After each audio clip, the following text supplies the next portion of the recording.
So hello everyone, welcome back once again to this channel. आज की जो video है वो एक कंटिन्यूएशन वीडियो है regarding induction motors for diploma and degree students, क्योंकि मैं यहाँ पे सब कुछ स्क्रैच से बता रहा हूँ, ठीक है, मतलब बेसिक से बता रहा हूँ।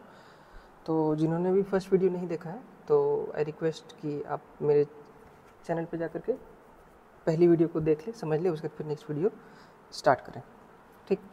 तो प्रीवियस वीडियोस में मैंने डिस्कस किया था इंडक्शन फिनोमेना के बारे में। इंडक्शन फिनोमेना, स्पेलिंग मत देखना, फिनोमेना के बारे में कि इंडक्शन फिनोमेना क्या है और कैसे काम करती है, ठीक है, और इसके पीछे जो लॉ है वो किस पर्टिकुलर साइंटिस्ट ने दिया था, ठीक है, तो उसके बारे में है। तो आज की जो वीडियो है वो उसी के कंटिन्यूएशन में हमने पिछली वीडियोस में देखा था कि जब कभी भी rate of change of flux हो रहा है, rate of change of flux होता है, जिसको हम लोग d∅dt कहते हैं समय के साथ, तो उस कारण बस एक EMF इंड्यूस्ड हो रहा है किसी भी पर्टिकुलर कंडक्टर में, और EMF के बाद आता है करंट, ठीक। अब करंट के कारण उसका खुद का फ्लक्स आता है, ठीक है, और इस फ्लक्स के कारण क्या आता है, एक फोर्स जो कि अट्रैक्टिव भी हो सकता है, रिपल्सिव भी हो सकता है, और इसके कारण क्या होता है, मोशन, ठीक है। तो हम कह सकते हैं कि ये कहीं ना कहीं किसी भी इलेक्ट्रिक मोटर का वर्किंग प्रिंसिपल का एक पार्ट है। मतलब क्या हुआ कि एक इलेक्ट्रिक मोटर है, ठीक है, ये एक इलेक्ट्रिक मोटर है, मान लेते हैं, कुछ भी हो सकता है, तो उसका जो इनपुट हो जाएगा वो क्या होगा, इनपुट होगा इलेक्ट्रिकल एनर्जी, और आउटपुट जो हो जाएगा वो हो जाएगा मैकेनिकल एनर्जी, ठीक है। तो देखा जाता है ऐसा ही है ना, देखो rate of change of flux कैसे आ रहा है, rate of change of flux ये हो गया इसका इनपुट और ये हो गया इसका आउटपुट, आया ना, ठीक है। तो हमने आज इस पर्टिकुलर चीज़ के बारे में भी चर्चा कर ली। तो अब हम लोग आज देखेंगे कि वो जो करंट है उसका कुछ डायरेक्शन होगा क्या, अगर डायरेक्शन होगा तो क्या होगा, और अगर यदि क्या होगा तो कैसे हम लोग उस चीज़ को आइडेंटिफाई कर पाएंगे कि करंट का डायरेक्शन जो है वो राइट टू लेफ्ट है, लेफ्ट टू राइट है, क्लॉकवाइज है, एंटी क्लॉकवाइज है, ठीक है। इतने सारे पॉइंट्स हमारे दिमाग में आ रहे होंगे, अगर नहीं आए तो आना चाहिए, ठीक है। तो अब इस सब चीज़ को डिस्कस करते हैं, स्टार्ट करते हैं, ठीक है। तो पेन का कलर थोड़ा चेंज कर लें, देखिए। तो आज का जो हमारा टॉपिक होगा वो होगा regarding laws that govern the principle college का या किसी यूनिवर्सिटी का प्रिंसिपल नहीं, सिद्धांत, principle of operation of electric motors. मैं थोड़ा शॉर्ट में लिखूँगा तो प्लीज़ समझ जाइएगा। तो इसमें जो पहला लॉ है वो है, first law is about right hand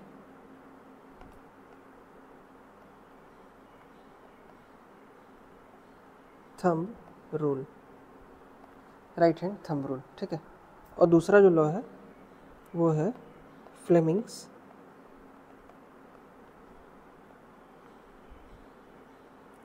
left hand rule. दोनों रूल के बारे में हम लोग आज चर्चा करेंगे, ठीक।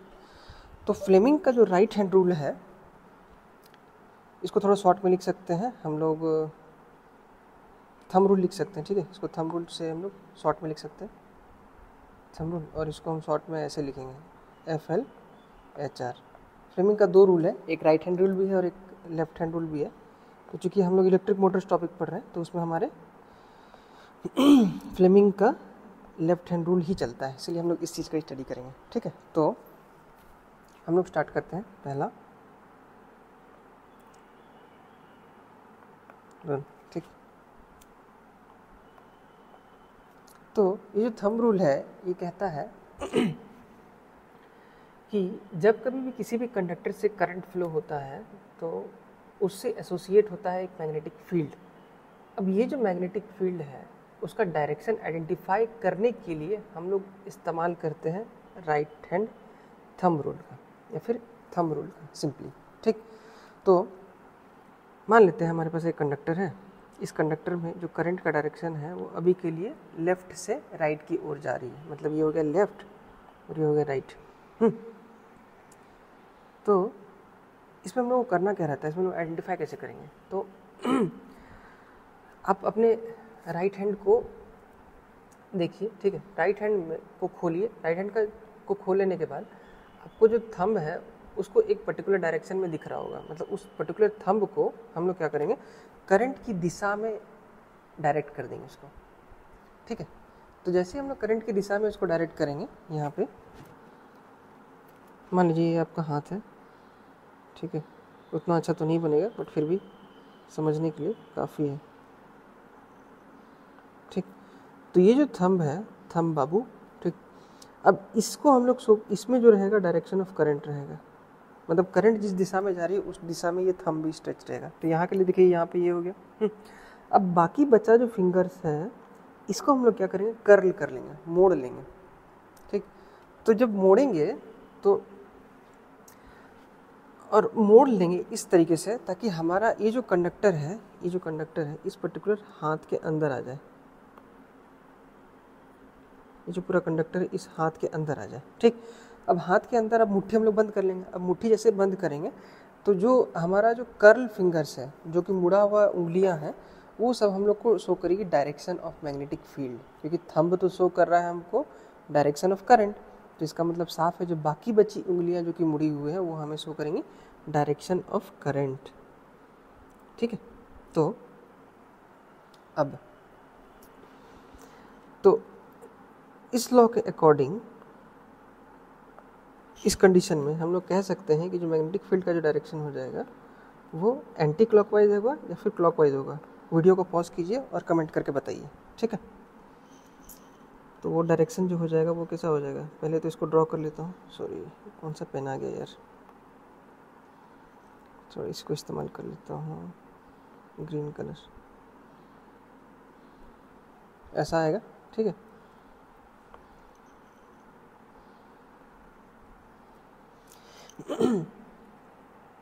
तो जो मैग्नेटिक फील्ड है ये हो गया मैग्नेटिक फील्ड जिसको हम लोग आम भाषा में फ्लक्स भी कह सकते हैं। ठीक, अब ये जो मैग्नेटिक फील्ड है इसका डायरेक्शन होगा किस तरफ, क्लॉकवाइज कि एंटी क्लॉकवाइज? ये हो जाएगा क्लॉकवाइज, सॉरी क्लॉक नहीं, एंटी क्लॉकवाइज हो जाएगा, माय मिस्टेक। ठीक है, आप देख सकते हो, तो ये एंटी क्लॉकवाइज हो जाएगा। ठीक है, एंटी क्लॉकवाइज कहने का मतलब कि यहाँ पे हमारे पास आ जाएगा डॉट और यहाँ पे आ जाएगा क्रॉस। ठीक है, डॉट मतलब कि उस पर्टिकुलर पॉइंट से जो उंगली है हमारे तरफ आ रही है। ठीक है, और ये जो क्रॉस है वो शो कर रहा है उंगली हमसे दूर जा रही है, मतलब हमसे भीतर की तरफ जा रही है, मतलब पेपर के सेंस में देखा जाए तो पेपर में हमारे तरफ आ रही है और यहाँ पे दूर जा रही है। तो जो डॉट क्रॉस है, डॉट क्रॉस जनरली हम लोग यूज़ करते हैं नॉर्थ पोल और साउथ पोल को शो करने के लिए, क्योंकि किसी भी मैग्नेट में नॉर्थ पोल और साउथ पोल तो होता ही है। तो नॉर्थ पोल मतलब वैसा पोल जहाँ पे मैग्नेटिक फील्ड जो है पोल से हवा में बाहर की तरफ आए, और साउथ पोल का मतलब ये हुआ कि जो फ्लक्स है वो हवा से पोल के अंदर आए। ठीक है, ऐसा ही तो होता है। ठीक, तो ये वाला पॉइंट हो जाएगा हमारे पास नॉर्थ पोल और ये वाला पॉइंट हो जाएगा हमारे पास साउथ पोल। ठीक है, और चूंकि हमारा जो मैग्नेटिक फील्ड है वो नॉर्थ से साउथ होता है, हवा में नॉर्थ से साउथ की तरफ जाता है ना, तो इसीलिए भी ये चीज़ सही है। ठीक, तो ये हो गया आपका राइट हैंड थंब रूल। ठीक, अब यहाँ पे एक चीज़ देख सकते हैं कि जो मैग्नेटिक फील्ड है वो कहीं ना कहीं करंट पे डिपेंड कर रहा है। ठीक, इसका वाइस वर्सा भी ट्रू है। अगर यदि मान लीजिए हमारे पास कोई भी मैग्नेटिक फील्ड अगर यदि आ रहा है तो उस पर्टिकुलर करंट में हम करंट का डायरेक्शन जानना चाहें तो भी हम लोग कर सकते हैं, क्योंकि मैंने पिछले वीडियो में कहा था कि अगर यदि फ्लक्स है तो करंट है तो फ्लक्स है। ठीक है, एक दूसरे के काफ़ी क्लोजली रिलेटेड है। ठीक, अब अगर यदि हम एक ऐसा केस सोचें कि उसमें हमने क्या किया, करंट के डायरेक्शन को बदल दिया, ठीक है, ये आ गया करंट, ये लेफ़्ट ही रह जाएगा, ये राइट हो जाएगा, लेकिन करंट का डायरेक्शन चेंज हो गया, तो क्या इस पर कुछ फ़र्क पड़ेगा? देख लेते हैं फ़र्क पड़ेगा कि नहीं पड़ेगा। अगर पड़ेगा तो आप लोग कमेंट करके बताइए कि क्या फ़र्क पड़ेगा। सॉरी, ठीक है, मैं देख लेता हूँ। अब हम लोग क्या किए, सेम चीज़ वही करेंगे। अब इस बार क्या करेंगे, जो हमारा जो मुट्ठी है, मुट्ठी तो ऐसे ही बंद होगा, लेकिन ये जो मुट्ठी है अब ये उल्टा डायरेक्शन में बंद होगा, मतलब कि जो थंब है वो इधर आ जाएगा और हमारा जो फिंगर है वो तो पलटेगा ही। मतलब कि हमने कहा ना कि हम लोग हमेशा थंब को उस डायरेक्शन में पॉइंट करेंगे जिस डायरेक्शन में कि करंट बह रहा होगा। तो चूंकि इसमें करंट का डायरेक्शन अब राइट टू लेफ्ट हो गया, तो इसका मतलब साफ है कि जो थंब है वो अब राइट टू लेफ्ट शो करेगा। अब राइट टू लेफ्ट शो करेगा, तो जब इससे प्रीवियस केस में आपका जो पाम था आपकी तरफ देख रहा था, लेकिन अब क्या होगा, आपका जो पाम है आपसे अपोजिट दिख रहा होगा, है ना। ठीक, तो इसमें भी अगर यदि हम लोग आइडेंटिफाई करें कि करंट का डायरेक्शन के बदलने से क्या बदला, तो वो चीज़ हम लोग को देखने को मिल जाएगा। तो साफ देखने को मिलेगा क्या, ये करंट का डायरेक्शन बदलने से क्या हुआ, यहाँ पे जो मैग्नेटिक फील्ड है वो भी बदल गई क्या। तो यहाँ पे क्या आ जाएगा, अगर हम मैग्नेटिक फील्ड का डायरेक्शन का बात करेंगे तो यहाँ पे क्या आ जाएगा, मैग्नेटिक फील्ड तो होगा लेकिन डायरेक्शन क्या होगा, ये इम्पोर्टेंट है। तो डायरेक्शन जो हो जाएगा वो हो जाएगा क्लॉकवाइज, चूँकि यहाँ पे आ जाएगा हमारे पास क्रॉस पोलैरिटी और यहाँ पे डॉट पोलैरिटी, मतलब ये हो जाएगा नॉर्थ और ये हो जाएगा साउथ। बदल गया ना, ठीक। तो इसीलिए हम लोग कह सकते हैं कि जो फ्लेमिंग नहीं, राइट हैंड थंब रूल जो है वो करंट की डायरेक्शन पे डिपेंड करता है। मतलब अगर यदि करंट का डायरेक्शन बदला तो हमारा मैग्नेटिक फील्ड का डायरेक्शन भी बदल जाएगा, और ये चीज़ ट्रू है मैग्नेटिक फील्ड के लिए भी, ठीक है। तो आई होप आप लोगों को राइट हैंड थंब रूल के बारे में अच्छे से समझ में आ गया होगा। अगर यदि ना आया हो तो एक बार वीडियो को रिवाइंड करके फिर से देखिएगा, क्योंकि मैंने हर एक बात को काफ़ी डिटेल्ड तरीके से बताया है, ठीक। और यदि किसी को डाउट हो तो आप एक एक्सरसाइज कर लेना अपने लेवल पे। मान लीजिए करंट का डायरेक्शन इसमें ये है और करंट का डायरेक्शन एक बार इसमें ये है, ठीक। तो मैग्नेटिक फील्ड का डायरेक्शन क्या होगा और कहाँ होगा, ठीक है। तो ये होमवर्क के तौर पे ले लीजिए और इसको कीजिएगा खुद से और कमेंट करके बताइएगा। चलिए तो हम लोग सेकंड लॉ की तरफ बढ़ते हैं।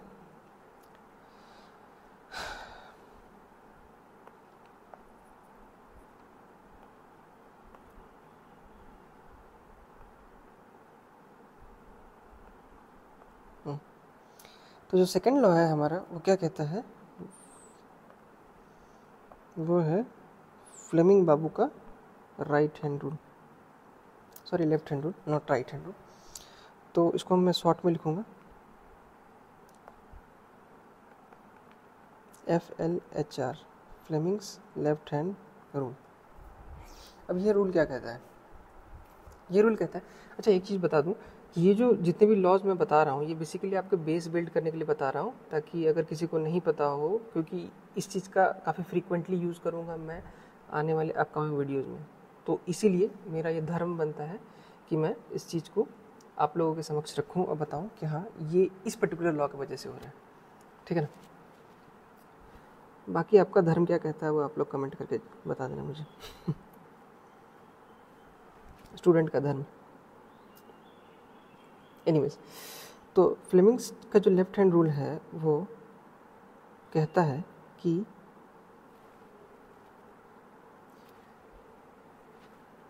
when the three fingers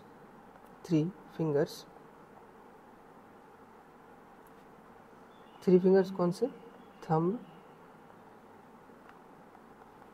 index finger, thumb मतलब अंगूठा, इंडेक्स फिंगर मतलब कि मतलब आप लोग सर्च कर लेना, मुझे इसका हिंदी एग्जैक्टली नहीं मालूम अभी। थंब, इंडेक्स फिंगर और मिडिल फिंगर, ठीक। इस तीनों को अगर यदि हम लोग परपेंडिकुलरली स्ट्रेच करें, ठीक है, मान लो ये थंब है, ये इंडेक्स फिंगर है और ये मिडिल फिंगर है, ठीक है, इस तीनों को अगर यदि हम लोग परपेंडिकुलरली स्ट्रेच करें, ठीक, परपेंडिकुलरली स्ट्रेच करें तो हम लोगों को तीन चीज़ देखने को मिलेगा, ठीक है। मतलब ये बेसिकली जो लॉ है ये डिनोट कर रहा है कि करंट के आने से हमारा जो कंडक्टर है उस कंडक्टर में फोर्स किधर लगेगा। अभी हम लोग थोड़ी देर पहले तो करंट का डायरेक्शन देखें, अब करंट के डायरेक्शन के बाद हम लोग फोर्स का मैग्नीट्यूड देखेंगे या फोर्स का डायरेक्शन देखेंगे, ठीक। तो चूँकि इसमें हमारा हम लोग क्या करते हैं कि अगर हम लोग तीनों फिंगर्स को, थंब, इंडेक्स फिंगर और मिडिल फिंगर को अगर हम लोग स्ट्रेच करते हैं परपेंडिकुलरली, तो थंब से याद रखिएगा, thumb always shows the direction of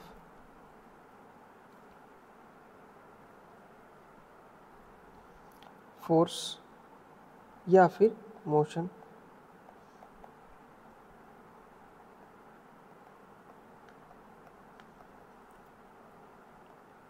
index finger जो है वो शो करेगी हमको मैग्नेटिक फील्ड और मिडिल फिंगर जो है वो शो करेगी हमें डायरेक्शन ऑफ करंट।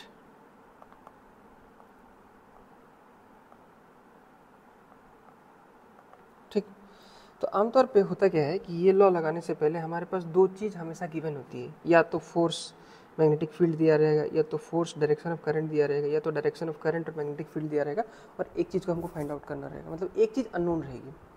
ठीक, तो चूँकि हम लोग अभी तक स्टडी करके आए हैं कि इलेक्ट्रिक मोटर्स में क्या होता है कि करंट तो हम लोग देते हैं, बदले में हमको मैकेनिकल एनर्जी देता है, और मैकेनिकल एनर्जी वो रोटेट करके देगा, और रोटेशन तभी किसी भी चीज़ में तभी होता है जब उसमें फोर्स लगता है, ठीक, तभी उसमें। तो बेसिकली हमारे पास मैग्नेटिक फील्ड है, करंट भी है, क्योंकि हम लोग इलेक्ट्रिकल एनर्जी दे रहे हैं ना, ठीक, और करंट जब भी आता है तो मैग्नेटिक फील्ड आता है, तो इसका मतलब दो चीज़ है। तीसरा चीज़ जो है फोर्स, उसके बारे में हमको पता नहीं है, तो वो चीज़ को पता करने के लिए हम लोग इस पर्टिकुलर लॉ का हेल्प लेते हैं। ठीक, तो ये जो थंब, आई होप ये चीज़ समझ में आ रहा होगा, थंब, इंडेक्स फिंगर और मिडिल फिंगर क्या चीज़ शो कर रहा है। ठीक, तो अभी के लिए यदि हम लोग मान लेते हैं कि जो लेफ्ट हैंड रूल का बात करेंगे, तो लेफ्ट हैंड रूल में अगर हमारे पास हमको क्या चाहिए, ये चाहिए। आमतौर पे मोटर में हम लोग इस चीज़ को फाइंड आउट करते हैं, आमतौर पे ये चीज़ अननोन रहता है, बाकी चीज़ नोन रहता है, ये अननोन रहता है और ये नोन रहता है। ठीक, तो हमने क्या किया, देखा कि मैग्नेटिक फील्ड और डायरेक्शन ऑफ करंट का वैल्यू हमको पता है, ठीक है। तो अब इससे हम लोग मैग्नेटिक फील्ड और डायरेक्शन ऑफ करंट की हेल्प से फोर्स और मोशन का डायरेक्शन निकाल सकते हैं। तो कल्पना कीजिए कि हमारे पास एक मैग्नेटिक फील्ड है, मतलब ये एक मैग्नेट है, ठीक है, इससे मैग्नेटिक फील्ड नीचे की तरफ निकल रहा है, ठीक है, और यहाँ पे एक कंडक्टर रखा हुआ है, ठीक, और ये जो कंडक्टर है इसमें करंट जो है वो ऐसा है, मतलब मान लीजिए ये कंडक्टर है, ठीक है, ये कंडक्टर, इसमें करंट ऐसे जा रहा है। अब इसको आप क्या कर रहे हैं, अपनी तरफ लेकर के देख रहे हैं, सामने की तरफ, मतलब ये जो करंट का डायरेक्शन है उसको अपनी तरफ कर लिया, तो ये बिल्कुल ऐसा दिखेगा, मतलब आपकी तरफ आ रहा है करंट, ठीक है। तो अगर ये कुछ ऐसा है तो उस हिसाब से हमारे पास क्या क्या है, ये है मैग्नेटिक फील्ड फ्लक्स, जिसको हम लोग बोल सकते हैं, कहीं कहीं भी बीबी बोला जाता है, कोई दिक्कत वाली बात नहीं है। और यहाँ पे जो करंट है ये हमको पता है, करंट का डायरेक्शन क्या है, आपकी तरफ आ रहा है। तो देखा जाए तो मैग्नेटिक फील्ड जो है वो ऐसे आ रहा है, और जो करंट है वो आपका कुछ ऐसा है ना। तो बचा हुआ जो फिंगर है वो आपको शो करेगा क्या, मोशन या फिर फोर्स। देखिए ये जो करंट हो गया ये हो जाएगा, यहाँ पे आ जाएगा मिडिल फिंगर, एम लिख रहा हूँ, ये हो जाएगा इंडेक्स फिंगर, और यहाँ पे आ जाएगा थंब, और ये क्या चीज़ शो करेगा, फोर्स या फिर मोशन, और यहाँ पे ये क्या शो कर रहा है, करंट, और ये फ्लक्स या फिर मैग्नेटिक फील्ड, ठीक है। तो अब हम लोग क्या पता कर पा रहे हैं कि जो ये जो कंडक्टर है, इस कंडक्टर में डायरेक्शन ऑफ फोर्स किधर होगा, इधर होगा ना। आराम से देख सकते हो। अब अपने लेफ्ट हैंड को स्ट्रेच कीजिए, थंब, अभी हमको दो चीज़ पता है, दो चीज़ कौन सा, इंडेक्स फिंगर का बात जो क्वांटिटी कैरी कर रहा है उसको पता है, और जो मिडिल फिंगर है वो उसको उसके बारे में पता है। तो अपना जो इंडेक्स फिंगर है उसको आप एकदम नीचे की तरफ डाउनवर्ड दिशा में कीजिए। तो डाउनवर्ड दिशा में कीजिएगा तो आपका जो करंट है वो करंट के आपकी तरफ आ रहा है, ठीक है, आपकी तरफ आ रहा है, ठीक है ना। थोड़ा सा हाथ को इस तरह करने में परेशानी होगी, लेकिन कोई बात नहीं, परेशानी करोगे तभी तो सीख पाओगे। तो ये जो मैग्नेटिक फील्ड है ये आपकी करंट जो है आपकी तरफ होगी और मैग्नेटिक फील्ड नीचे की तरफ होगी। तो आपका बचा हुआ जो थंब है वो आपको डायरेक्शन ऑफ मोशन या फिर फोर्स शो कर रहा होगा। तो इस तरीके से हम लोग फ्लेमिंग्स लेफ्ट हैंड रूल को समझ सकते हैं और हम लोग डायरेक्शन ऑफ मोशन या फिर फोर्स को हम लोग कैलकुलेट कर सकते हैं। इसी चीज़ को अगर यदि आप लोग इस तरह भी देखोगे, कल्पना कीजिए कि एक और है इस टाइप का कंडक्टर, इसमें जो भी मान लो करंट जो है वो आपकी तरफ आ रहा है, करंट आपकी तरफ आ रहा है, मैग्नेटिक फील्ड का डायरेक्शन मैंने चेंज कर दिया है। तो क्या इसमें मोशन का डायरेक्शन बदल जाएगा? ये हो गया फोर्स, यहाँ पे फोर्स या फिर मोशन। तो ये वाला हो गया आप लोगों के लिए होमवर्क। मैग्नेटिक फील्ड का डायरेक्शन है, करंट का डायरेक्शन है, ठीक। एक और होमवर्क आपको दे देता हूँ। अगर सपोज हमारे पास सेम यही चीज़ है, इसको फ्लक्स मान लो, ये हो गया करंट, इसको फ्लक्स मान लो, और यहाँ पे जो कंडक्टर है इसमें करंट जो है अब बदल दी गई है, क्रॉस आ गया है। तो इसमें क्या हो जाएगा? तो ये दोनों आप लोगों के लिए HW टाइप का रहेगा, आप लोग ट्राई करना, ठीक है, बताने के प्रयास करना, ठीक है। तो इस दोनों में हमें डायरेक्शन ऑफ फोर्स निकालना है। इसमें भी direction of force, direction force का कहाँ पे होगा? इस दोनों में, ये होमवर्क रहेगा, ठीक। तो इस तरीके से हम लोग फ्लेमिंग्स लेफ्ट हैंड रूल को समझ सकते हैं कि वो कितना यूज़फुल है हमें डायरेक्शन ऑफ मोशन या फिर फोर्स को कैलकुलेट करने में, क्योंकि हमारा जो इलेक्ट्रिक मोटर है पर्टिकुलरली उसी प्रिंसिपल पे काम करता है, ठीक है। तो आई होप इतने बड़े लंबे चौड़े भाषण में आप लोगों को काफ़ी कुछ समझ में आया होगा। अगर नहीं आया होगा तो वीडियो को प्लीज़ रिपीट कर लीजिएगा, ठीक है। और थैंक यू, बाकी मिलते हैं नेक्स्ट वीडियो में। यार भाई